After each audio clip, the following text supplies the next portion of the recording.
Hi friends, I hope you have a wonderful day, and this time I'm gonna be reacting to Geography Now Brazil. So yeah, this was a suggestion, so let's check it out.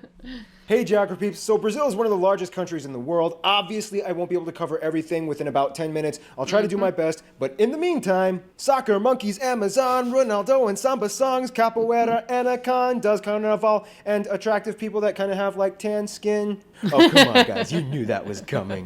But I know that he did all the countries basically, but can he redo the short ones? Probably something has changed, right? But yeah. It's time to learn geography now! Hey everybody, I'm your host Barbie. I guess that's a thing now. And after weeks of anticipation, we finally finished the Brazil video. And you know how we start these things. Let's dissect the flag.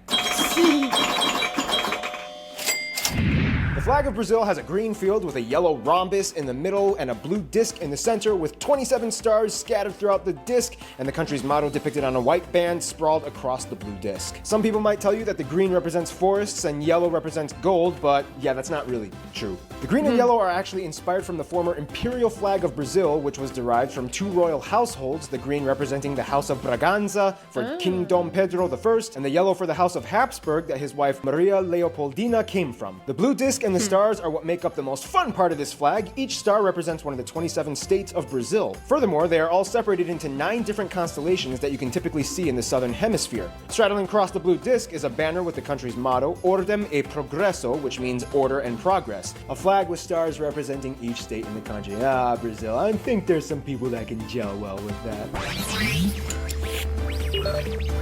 Now here's where things get a little fun, because each section of Brazil kind of has its own little story. But first, Brazil is the largest country in the South American continent. If you grew up in Latin America, you would have been told that both South and North America are together one continent, but for pragmatic definitional reasons, we're just going to treat South America as a separate entity, as its own continent. Brazil's domain stretches all the way from the Atlantic coast and deep into the interior of the continent. Brazil is bordered by every single South American country except for Ecuador and Chile. You could also technically say that Brazil borders France. Why? Because of this little guy. French Guiana. That's right, this is not a country, but rather an overseas territory of France. It's okay, raise your hand if you just learned that. You're learning. The country's capital is the aptly named Brasilia, located slightly inland in the central west region of Brazil, and actually administers itself in its own federal district, much like Washington, D.C. Brasilia was actually built in 1960 as they were switching from the old capital, Rio de Janeiro. That's right, it's pronounced Rio de Janeiro, not Rio de Janeiro. Get it right, we're not in Mexico, this is Portuguese, not Spanish. This was done in an attempt to provide a more regional neutrality for the rest of the states in Brazil by centralizing the capital. Brazil is divided into 27 federative units, 26 of which are states, and 1 federal district, which is where the capital resides. Each state and region of Brazil has their own unique flavor that they bring to the table, and we'll discuss more about that in the demographics, but essentially it kind of goes like this. We grow food. We got all the money. We are so black. We are so white. Stop cutting our trees. In terms of disputes, Brazil has 2 disputed areas with Bolivia on the Mamoré River and 2 disputed areas with Uruguay on the Uruguay River and in the Massoeiro Rivera that nobody cares about. Funny backstory, Uruguay actually used to be part of Brazil, known as the Cisplatina province, yada yada yada. There was a war, they gained their independence. Brazil has a ton of islands off their coast, but the furthest reaches of the Brazilian domain would have to be the 4 island and archipelago chains in the Atlantic: Fernando de Noronha, the Rocas Atoll, the St. Peter and St. Paul Rocks, which is a non-permanent residence science lab station, and Trindade and Martin Vaz. Otherwise, the western mainland borders look kind of funny. If you look at the map, it kind of looks like Brazil has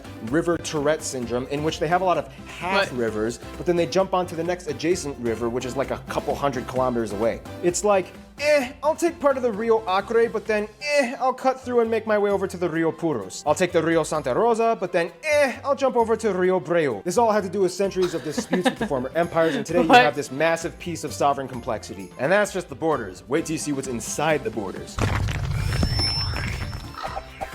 When you think of Brazil, everybody just kind of automatically defaults to one image, the Amazon. And yes, the Amazon is a very imperative factor to the nation's domain. However, there's a lot more to it in terms of landscape and terrain. First of all, about 60% of the entire Amazon rainforest is located in Brazil, mostly in the north region, and of course, no surprise, consists of the most heavily compact ecoregion on Earth. Out of all the 10 million species of animals and insects known to human beings, about half of them call the Amazon rainforest home. Many of the species that have yet to be discovered are still lingering about in the deep, uncharted depths of the Amazon today. Now, we all know that there's a huge deforestation problem going on in Brazil in the Amazon to provide more agricultural land. However, even Brazil's own citizens are harshly criticizing the action. It's a little tricky though, because with Brazil's rapidly growing population, more resources are demanded of the people. So it's kind of like, we get it, it's bad, but I mean, what do you want us to do? Our country is growing and we need to provide you people with more stuff. Use alternative methods! Like what?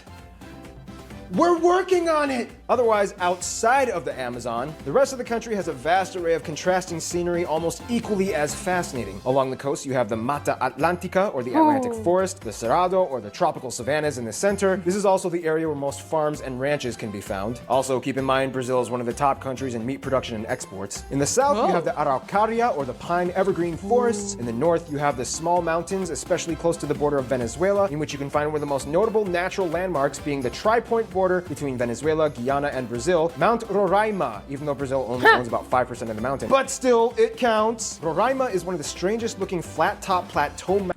I guess we saw this somewhere. That's some other video, right? Mountains with vertical cliffs almost perpendicular to the ground, earning it the label as one of the hardest mountains to climb. Fun side note, Mount Roraima was one of the areas that inspired the scenery for the Pixar movie Up, which is a great movie. By the way, go ahead, watch it. And with that said, Pixar and Disney, you can't sue me for copyright infringement rights for using a clip of your movie in my corner box here, because in accordance with fair use limitation rights, I commented and gave a critique on your material. Just letting you know, you can't sue me. One of the most remarkably bizarre and unusual spots of the country, though, would have to be the famous flooded deserts of Lençóis Maranhenses. This place, located on the north coast of the Maranhão state, is almost alien-like, as there are virtually no places like it on Earth. Essentially, it's a sand dune desert with abundant lagoons speckled throughout the entire region. Although it gets a lot of rainfall yearly, the area supports little vegetation and wildlife. Nonetheless, the area draws in thousands of tourists yearly, as it contains the almost paradoxical juxtaposition of elements in its scenery. It's not every day that you see a flooded desert. All right, let's talk about the Brazilian people. But like every places that he's shown, I love it. I really, I would love to see it in real life. Oh my. Biscoito, bolacha, biscoito, bolacha. Yeah, we'll explain what that means in a little bit. But first, now of course Brazil is incredibly diverse, but before we get into that little pie graph thingamajiglet that we always do here in the demographics section, I feel like it's very crucial to mention one important thing about Brazil's people. Now, everybody knows that one of the most dramatically unique traits of Brazil would have to be its people. When asked, what do you think a Brazilian looks like? The stereotype is somebody with a perfectly bronzed, toned body and with slight Germanic features. One reason why this stereotype has been perpetuated so extensively is because, in a strange way, it's kind of true. Over the course of a few hundred years since colonization, Brazil's population has actually virtually invented an entirely new race that never exactly existed before, and it makes up nearly half of the entire population. I'm talking about the Pardo people. Now, although the definition is vague and up for relative dispute, essentially this is the easiest way I can describe it. Pardo people are kind of like people that are either too white to be black or too black to be white, and there's probably a little bit of Amerindian in there. That being said,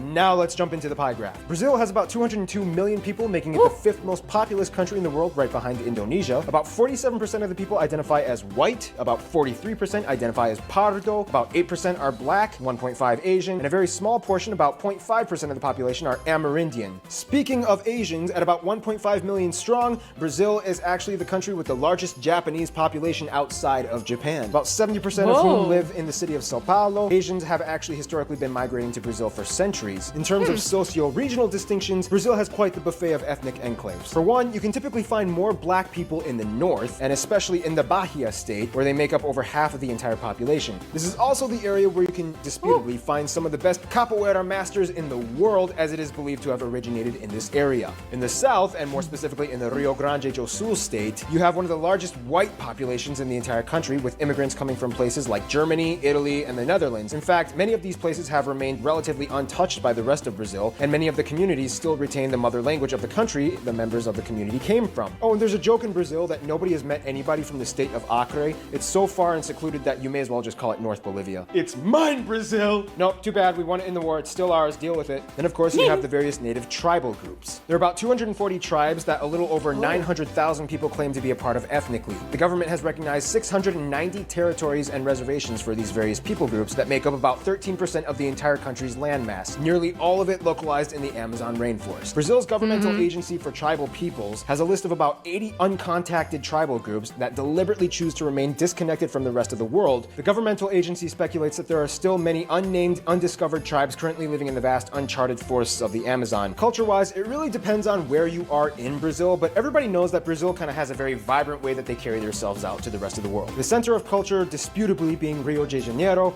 and the economic capital being Sao Paulo. Most of the population lives within driving distance of the coasts, so there is, in a sense, a prevalent beach culture, especially for the people on the east side of the country. Not everybody in Brazil loves soccer. In fact, many places prefer basketball, and skateboarding has actually been a huge thing that's been exploding over the past few years. And no, not everybody has been to a carnival. Oh, and another thing, there's currently a war going on in Brazil. It's been very brutal. It's been going on for decades, and it's getting quite intense right now. I'm talking And how it is like right now.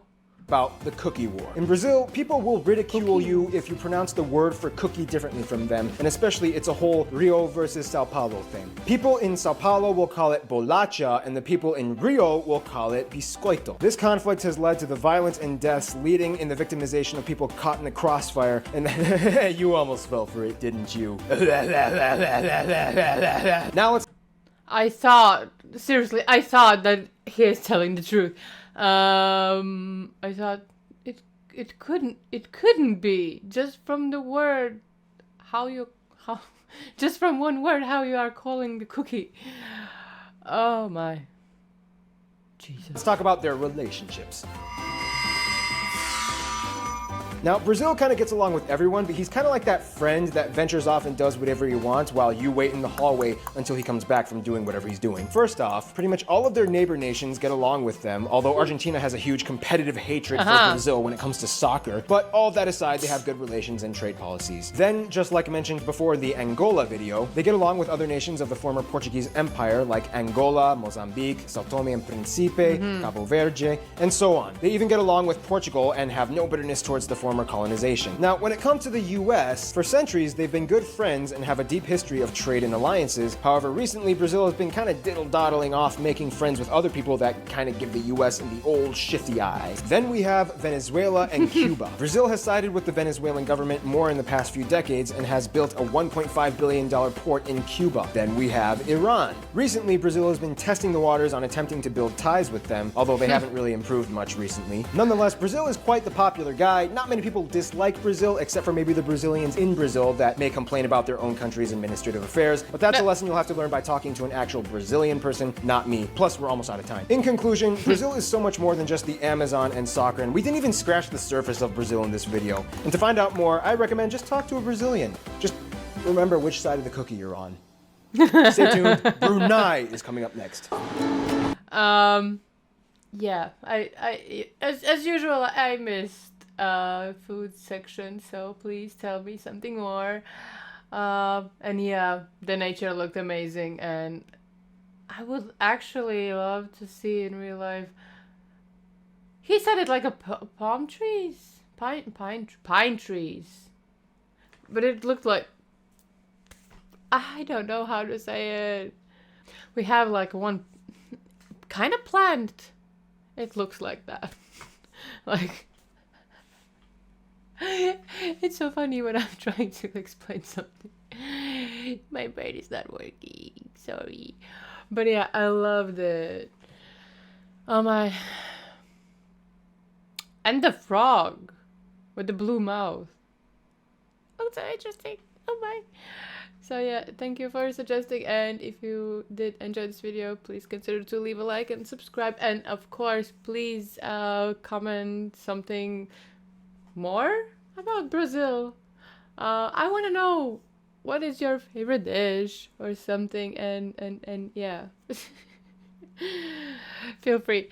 And yeah, take care. Hopefully I'm gonna see you next time. Bye.